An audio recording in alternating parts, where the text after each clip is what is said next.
अच्छा, cervical cancer मतलब कैसी वजूहात क्या होती हैं, क्या चीज़ है ये?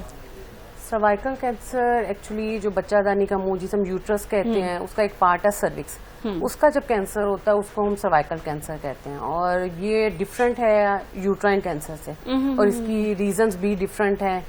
तो सर्वाइकल कैंसर की जो वजूहात हैं वो आजकल जो ज्यादा कॉमन जो रिसर्च से शो हुई हैं वो एक तो अर्ली एक्सपोजर टू सेक्स, मतलब जल्दी जो अर्ली मैरिजेज हैं। बाकी ये कि हमारे यहाँ पाकिस्तान में इंसिडेंस इसका थोड़ा ज्यादा हो रहा है, वो इस वजह से कि हमारे यहाँ ये जो पैप स्मीयर एक स्क्रीनिंग टेस्ट है जो सर्विक्स से बचने का सर्वाइकल कैंसर से, एक्चुअली उस पर इतनी लोगों की अवेयरनेस नहीं है। अगर अवेयरनेस है तो लोग उसे फॉलो नहीं करते।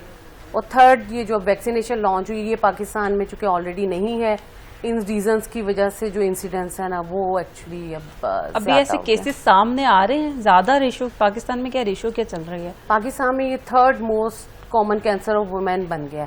हालांकि worldwide overall incidence raise नहीं हुआ, बल्कि ये वैक्सीनेशन की वजह से जहां पर ऑस्ट्रेलिया और यूके है उन्होंने अपनी इम्यूनाइजेशन में से ऐड कर दिया है और वो मैंडेटरी है वहां के फीमेल्स के लिए। तो वहां पर तो सर्वाइकल कैंसर का इंसिडेंस बहुत उन्होंने नोटिस किया कि जी बहुत नीचे आ गया। लेकिन पाकिस्तान में चूंकि एक वैक्सीनेशन पहले भी इस पर मिसकंसेप्शंस भी हैं, मिथ भी हैं, लोगों की डिफरेंट इस पे रिजर्वेशंस हैं, जिसकी वजह से एक वैक्सीनेशन भी नहीं प्रमोट हो पाई। और दूसरा ये कि जो स्क्रीनिंग प्रोग्राम है ना पैप्स में, जो इसका एक स्क्रीनिंग टेस्ट है जिससे हम इसको प्री कैंसर स्टेज में डिटेक्ट कर सकते हैं, वो एक्चुअली ज्यादा स्क्रीनिंग टेस्ट क्या अनमैरिड करवा सकती हैं या मैरिड करवा सकती हैं? स्क्रीनिंग टेस्ट होता है वो मैरिड ही करवाते हैं, लेकिन ये कि जो ही जिस अर्ली एक्सपोजर हुआ तो वो शादी जल्दी हो गई है तो उसके बाद ये कि रेगुलरली आपका 3 ईयरली पहले तो इंडिकेशंस है कि 3 ईयरली आप करवाएं। उससे ये होता है कि कोई प्री कैंसर स्टेज होगी उस पर वो पिक हो जाता है, उसमें अभी ये कैंसर में कन्वर्ट नहीं हुआ होता। तो वो प्री कैंसर है, उसमें वो डिटेक्ट भी अर्ली होगा, उसपे वो ट्रीटेबल भी है, टोटली क्योरेबल भी है। लेकिन when it is converted into cancer, जब हम सर्वाइकल कैंसर वर्ड यूज करना शुरू करते थे, देन ये यूजुअली डिफिकल्ट हो जाता है इसे ट्रीट करना। अच्छा, किस अर्ली एज की आप बात कर रही हैं? किस एज में अगर शादी होती है तो ये कैंसर के चांसेस जो हैं वो हो सकते हैं? वो तो देखिए आप पे डिपेंड करता है। जब आपका सेक्सुअल एक्सपोजर फर्स्ट टाइम हो गया है उसके बाद आपका 3 ईयरली जो रिकमेंडेशंस पे 21 ईयर से ऑनवर्ड है।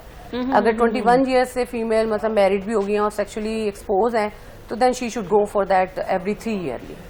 तो अलामात क्या आती हैं, इसके सिम्टम्स कैसे हैं? देखो, एक तो ये है कि अगर देखें मैंने आपसे कहा प्री कैंसर स्टेज में यूजुअली ये सिम्टोमेटिक नहीं होता, ठीक है। और इसमें ये होता है कि हम पिक करना इजी होता है, और लेकिन ये पिक किससे होगा? आपके पैप स्मीयर और स्क्रीनिंग टेस्ट से, जो सिर्फ एक एग्जामिनेशन है।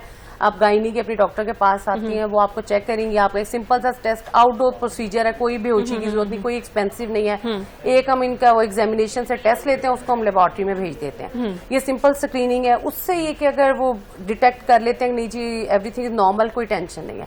लेकिन when it's going to be symptomatic का मतलब है कि उसको ब्लडी डिस्चार्ज आ रहा है, हस्बैंड से मिलने के बाद ब्लीडिंग हो रही है, फाउल स्वेलिंग को वाटरी डिस्चार्ज है, पानी की तरह बार बार पानी आ रहा है, या लोअर एब्डोमिनल पेन शुरू हो गई है, तो इसका मतलब जो सिम्टोमेटिक यूजुअली हो रहा है इट मीन्स कि ये it is converted into towards true cancer. उस टाइम ये कि ट्रीटमेंट जो होता है ना वो डिफिकल्ट और उस स्टेज में चला जाता है। और लेकिन ट्रीटमेंट है, इसका ट्रीटमेंट है, लेकिन सर्वाइवल ऑब्वियसली देखो जितने भी कैंसर है उनका सर्वाइवल जो हमारे पास हम रिकॉर्ड पर होता है वो 5 ईयर का सर्वाइवल होता है, और 3 और 4 पे इसका सर्वाइवल इज कम्प्रोमाइज्ड। 1 और 2 स्टेज पे इतना पिक नहीं होता।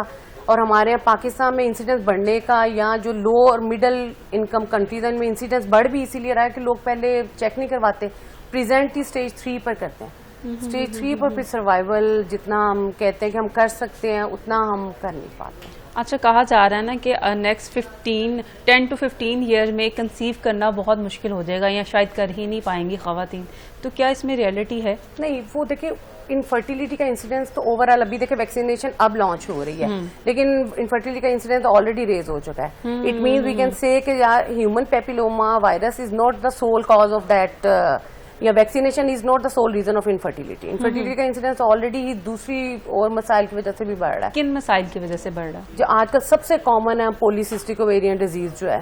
इतनी कॉमन क्यों होती जा रही है? ये कॉमन इसलिए ज्यादा है कि एक हमारा लाइफस्टाइल बड़ा मैटर करता है। पहले देखें आपका लाइफस्टाइल जो था जरा हेल्दी था, बच्चे एक्सरसाइज और उसके लिए टाइम निकालते थे। अब ये जो सीडेंट्री लाइफस्टाइल है बच्चे ऑब्वियसली अब ई लर्निंग आ गई, फिजिकल एक्टिविटीज कम हो गई हैं, लैपटॉप है, मोबाइल है, बच्चे अपना ज्यादा टाइम और एक वो लर्निंग एक्टिविटी ही उनकी वही है, टीचिंग लर्निंग स्ट्रेटेजी भी वही यूज होती है। उसके वजह फिजिकल एक्टिविटी जो बच्चों की ऑब्वियसली कम हुई है, जिसकी वजह से वो हेल्दी वेट मेंटेन नहीं कर पाते जो उनकी बॉडी के हिसाब से होना चाहिए। और तीसरी जो चीज है आपका जो जंक फूड और फास्ट फूड जो है, जो प्रोसेस्ड फूड है, वो बहुत ज्यादा इसमें रोल प्ले कर रहे हैं। यानी कि हम जो खाते हैं वो इतना ज्यादा इफेक्टिव है कि हमारे इंटरनल एक्सटर्नल तो हम बहुत ज्यादा फैल जाते हैं। आप खाते हो बैलेंस डाइट लोगे तो चीजें जाहिर बात है बेहतरी की तरफ जाएंगी ना। हमारे अब आप अपने जंक सारा बच्चों की एक मैं अपने बच्चों का ही निकालूं तो आप देखिए उसमें कार्बोहाइड्रेट का कंटेंट बहुत ज्यादा आता है, जैसा ये शवारमे हो गए, पिज़्ज़ा हो गए, इसकी परसेंटेज बहुत ज्यादा उनके डेली एक दिन के डाइट प्लान में। तो वो बैलेंस डाइट एक्चुअली लेते नहीं है बच्चे, फ्रूट जूसेस ये वाली चीजें कम हो गई हैं। तो फिर जब बैलेंस डाइट नहीं होती तो मेल हार्मोन जो है बॉडी में इनडायरेक्टली वो ज्यादा होना शुरू हो जाते हैं, जिसकी वजह से ये पीसीओ जो है, इसके ये आपने सुना होगा हिर्सुटिज्म, बाल ज्यादा फेस पे आने शुरू हो जाते हैं, वेट गेन होना शुरू हो जाता है, पीरियड्स इरेगुलर होने शुरू हो जाते हैं, और फिर उस एग्स जब प्रॉपर नहीं बनते तो फिर इनफर्टिलिटी का इंसिडेंस